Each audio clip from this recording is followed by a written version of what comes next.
বন্ধুরা, আমার সালাম নিয়ে আসসালামু আলাইকুম। আমি আপনাদের মাঝে এলাম কিছু কথা বলতে।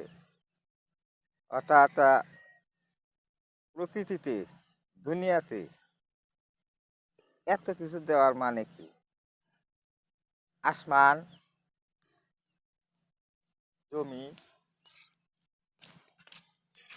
উত্তর,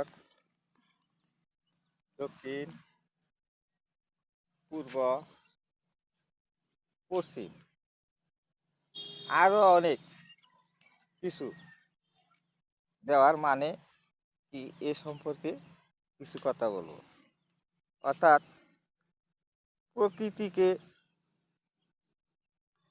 গবেষণা করলে আল্লাহ রসুল আরও সব কিছুই পাওয়া যায়।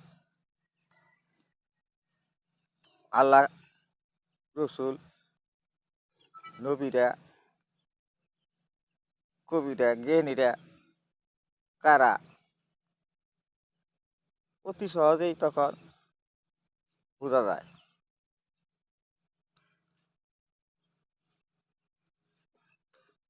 প্রিয় বিশ্ববাসী, আপনারা ভিডিওটি গভীরভাবে লক্ষ্য করে দেখেন প্রকৃতিটা কি